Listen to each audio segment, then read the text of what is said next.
Okay, Cold War, still getting colder, even though we're in Florida, and it's getting hotter. We're going to look at Latin America, just how cold the Cold War was in Latin America.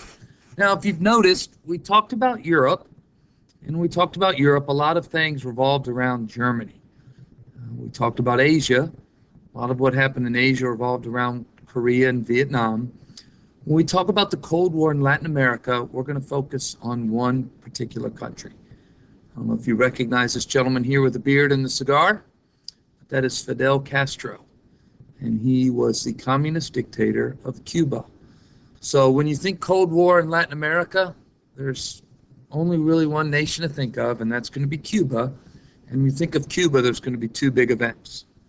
More for that in a moment. So if you remember, we've got an interesting, somewhat complicated relationship with Cuba.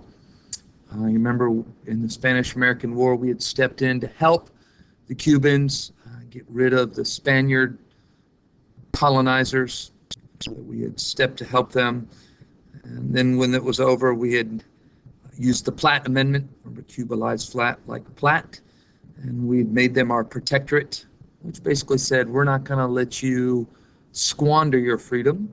So we're going to keep our eye on you. And we're going to keep a little bit of land there at Guantanamo, a base there. And you can see that, some Cubans saw us as good guys, and some Cubans saw us as not good guys. Look at greedy Uncle Sam trying to grab Cuba. So our relationship with Cuba was already complicated, and then the Cold War hits. And when the Cold War hits, you have a communist leader, a young revolutionary named Fidel Castro, who rises to power overthrowing a more democratic idea guy by the name of Miguel Batista. Castro was no George Washington figure. He and one of his lieutenants, Che Guevara, were very, very bloodthirsty in terms of very willing to kill and to take. There's kind of fun shirts out there with Che Guevara on it that are kind of retro cool, but he wasn't a nice fellow. And they were able to use whatever means necessary to take over power in Cuba. Well, it's one thing for the United States to allow a dictator to take over a nation that's 90 miles from our border. It's a whole other deal for that dictator to be communist.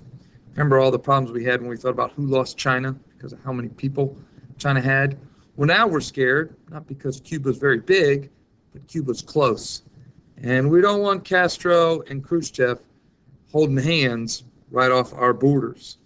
So the first thing that we do is we try and find ways to assassinate Castro. And this short video kind of gives us some of the almost comical ways that our Central Intelligence Agency tried to take Castro out.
So as you can see, our CIA and our government had a little Castro complex.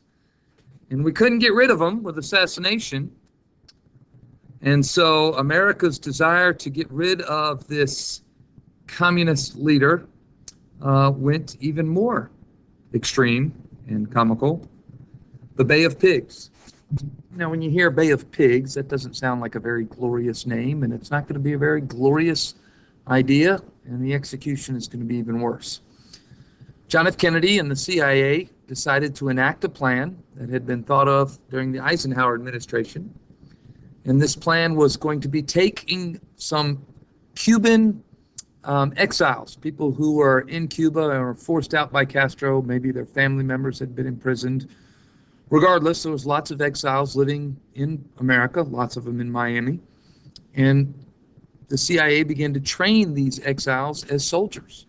So these were guys that a lot of them had been in like law school and bankers, and all of a sudden they're running around the jungles of El Salvador and with guns and rifles and learning how to storm beaches and amphibious attacks, etc. And so the United States says, we're going to help these guys land at the Bay of Pigs. You can see it on the map down here. We're going to help them land right there in the Bay of Pigs. They're going to use American boats and American guns. And once they arrive in Cuba, well, then the Cuban people are going to rise up to get rid of this communist dictator. They'll overthrow him. We'll have democracy back in Cuba, and everyone will be having Cuban sandwiches, having a good old time. Well, that was the plan. The reality is it was a fiasco.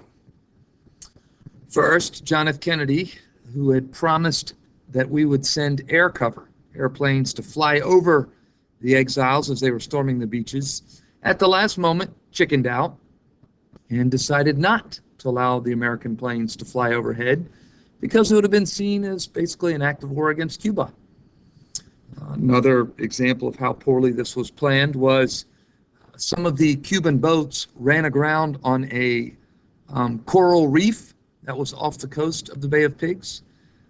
Later on, they had realized that there were some satellite images taken by some U-2 planes that showed the coral reef, but the CIA analyst had discounted those as schools of fish.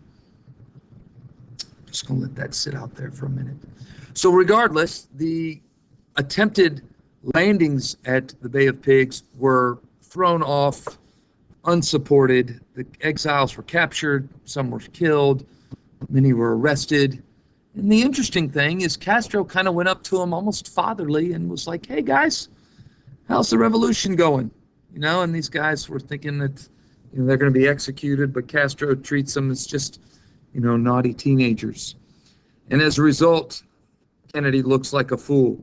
And, you know, Kennedy at the time was America's young president, newly elected in 1960, and it blew up in his face.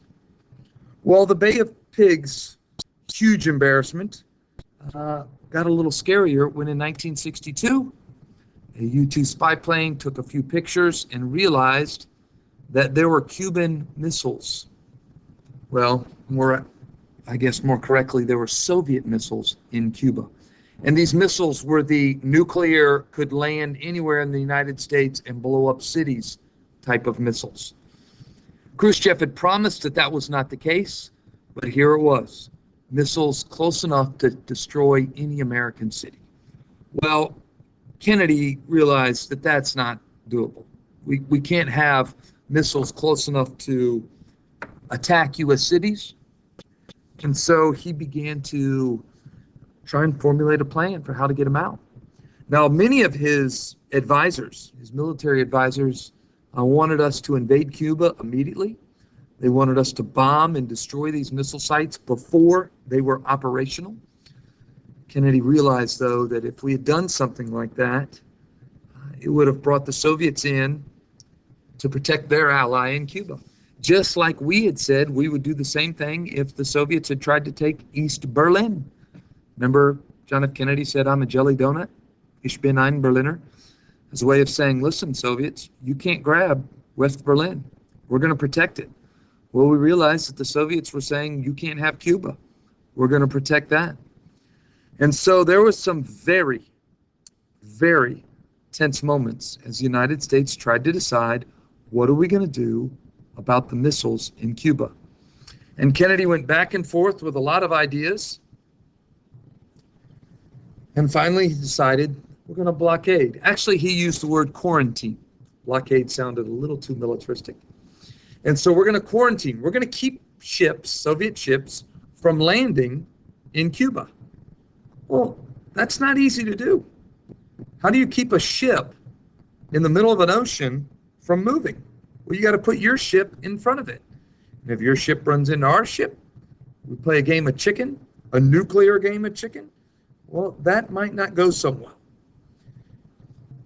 I'll take a minute and see if you could think, what would have been a different approach? Well, how would you have handled the Cuban Missile Crisis?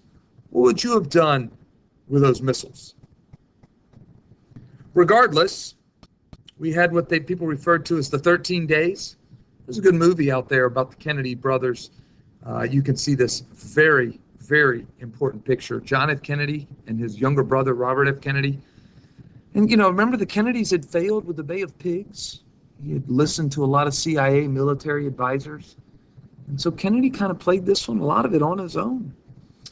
And this was a very scary time. I mean, this was, when people wanted to have a fallout shelter, when people were practicing air raid drills, this was it. People thought this could have been the end of the world.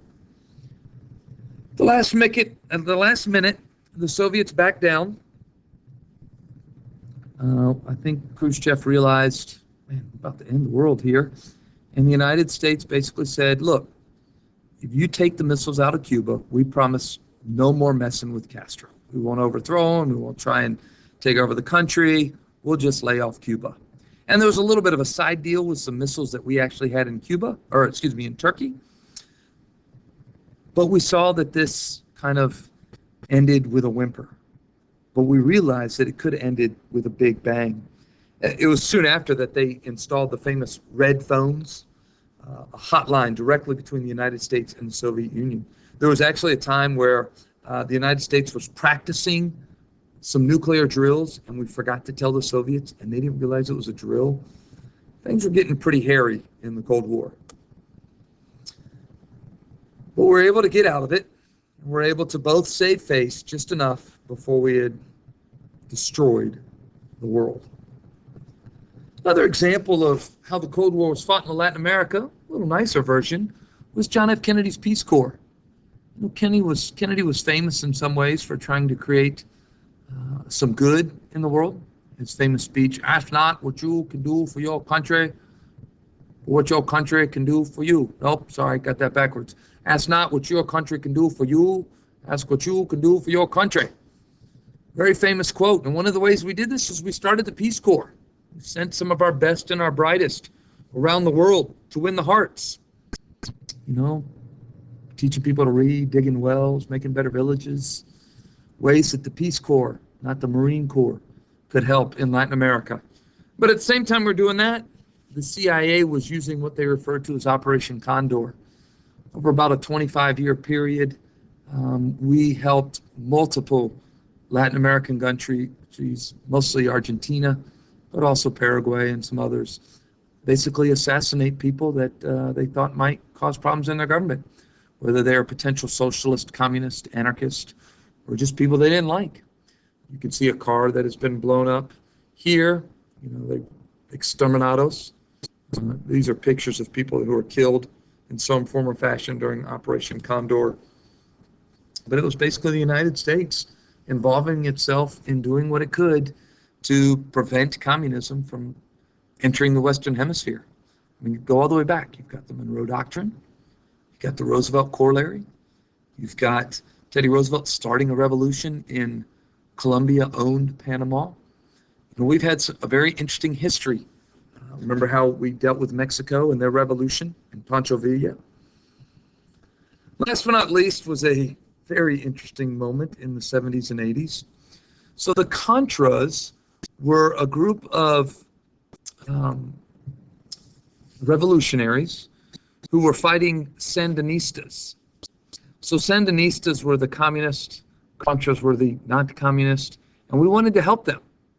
So what evolved from this was the Iran-Contra affair. So how does this work? Well, first, we get the Israelis to sell Iran weapons made in America. Well, first, it's illegal for us to send these weapons to Israel without permission of Congress. You've got to realize that Israel and Iran are absolute enemies. So Israel is sending guns to Iran, which of course makes no sense. The Iranians are taking this money, sending the money back to the United States. We're taking that money and secretly arming the Contras in Nicaragua so they could go fight communist Sandinistas. So it's a whole circle of illegal. And it just shows you how scared we were of communism in our borders, that we're willing to go through these extreme measures. It didn't take much for this to get out of hand. And then next thing you know, Congress is investigating. And there's a very famous moment when Lieutenant Colonel Oliver North basically took the fall for all of it. Ronald Reagan was, people thought maybe he was, as the president, responsible for it. And his response was basically, I don't remember anything. And so it was a bad moment in American history. Not quite a Watergate moment, but relatively close. When you think about scandals and Pentagon Papers and whiskey rings and teapot dome scandals, etc. But that wraps up our look at the Cold War in Latin America. Plenty out there that you could see. You can look up some more Cuban Missile Crisis or Bay of Pigs, etc.